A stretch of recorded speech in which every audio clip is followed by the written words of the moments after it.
আমাকে অনুবাদ করতে ডেকেছেন। এবার আমি অনুবাদে বসে গেছি, আর ঠিক ক্লাসের মধ্যে এসে ভক্তিচারু স্বামী মহারাজ একদম সামনে এসে বসে। তো তখন পড়াটা দূর দূর করে, হ্যাঁ, তো কি করব, কিন্তু ও চোখ বুঝে মহারাজের সামনে বলার চেষ্টা করতাম। মহারাজ ক্লাসের পরে উঠে আসতেন, এসে পিঠে চাপড় দিয়ে বলতেন হয়েছে, মোটামুটি হতো, কি করা যায়।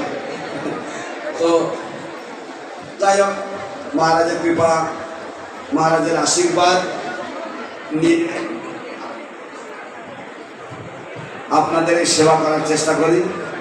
আপনারা বলেন অমুক তমুক অনেক কিছু বলেন, কিন্তু আসলে আমার আমার পাঠেও বা আমার পাঠেও হচ্ছে আপনারা শ্রোতারা, যারা আপনারা আমার অনুবাদ শুনে যারা যারা গালি দেন তারা হচ্ছেন আমার পরম শরীর, আর যারা আমার প্রশংসা করেন তারা আমার গুরু মহারাজকে এবং আমার শিক্ষা গুরু মহারাজকে আপনারা গুণগান করেন। কারণ এই সমস্ত আমার পুঁজি নয়, তাদের কথাগুলো ভাড়া করে, তাদের কথাগুলো ধার করে আমি বলার চেষ্টা করি।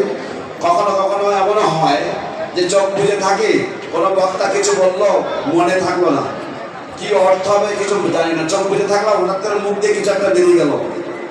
তো সেই জন্য সবসময় একদম নিজের প্র্যাকটিক্যাল থেকে বিশ্বাস করি, বিজ্ঞান ভিত্তিকভাবে বিশ্বাস করি যে অনুবাদটা আমি করি না, আমি জাস্ট এই মাইকের কাজটা করার চেষ্টা করি।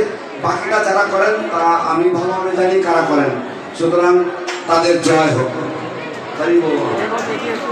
ছিল ভক্তিচারু স্বামী মহারাজের স্বভাব সম্বন্ধে জানতে গেলে আমরা যদি স্নেহময় কথাটা জানি, তিনি হচ্ছেন স্নেহময় কাকা গুরু, স্নেহময় পিতা আপনাদের অনেকের কাছে, স্নেহময় বলতে পারেন মূর্তিমন্ত স্বরূপ।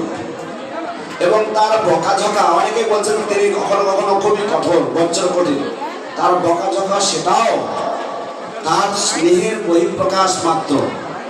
যেমন শিল ভক্তিবিজয় ভাগবত স্বামী মহারাজ বলছিলেন যে তোমার বক্রতা কাকে বলবো, এইরকম তার স্নেহ ছিল।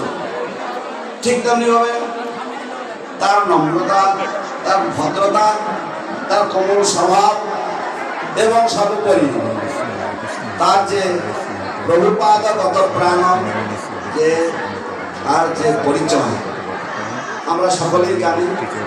তো আমরা তার কাছে যেমন আমরা বৈষ্ণবের গুণগান গাইতে গিয়ে আমরা বলি কৃষ্ণ সে তোমার, কৃষ্ণ দিতে পারো, তোমার শক্তি আছে, আমি যে কাঙাল কৃষ্ণ কৃষ্ণ বলি, ধাই তব পাছে পাছে। ঠিক তেমনি ভাবে আমরা ছিল ভক্তিচারু স্বামী গুরু মহারাজের কাছে এবং তার অন্তরঙ্গ গুরু ভ্রাতাগণের কাছে, বিশেষ করে মহারাজের কাছে আমরা প্রার্থনা করতে পারি, হে মহারাজ, আমরা শিল প্রভুপাদ সম্বন্ধে জানতে চাই, আমরা শিল প্রভুপাদকে জানি না, দয়া করে আপনি কৃপা করুন যাতে আমরা প্রভুপাদকে কিছুটা জানতে পারি আপনার আশীর্বাদে। কারণ প্রভুপাদ আপনার, তাই আপনি যদি চান আপনি প্রভুপাদকে আমাদেরকে দিতে পারেন। আর প্রভুপাদকে পাওয়া মানে আমরা ভগবানকে পেতে আর কোনো কিছু লাগবে না, ভগবান আমাদের পিছনে পিছনে সম্ভবত চলবেন যদি আমরা প্রভুপাদকে পেতে পারি। তো মহারাজের সম্পদ হচ্ছে প্রভুপাদ। আসুন আমরা মহারাজের কাছে এই দৃঢ় প্রার্থনা করি, বিশেষ করে তার এই শুভ দিনে, যেদিন তিনি ছিল প্রভুপাদের নিত্য সেবায় যুক্ত হয়েছেন। জয় জয় শিল ভক্তিচারু স্বামী গুরু মহারাজ কি জয়।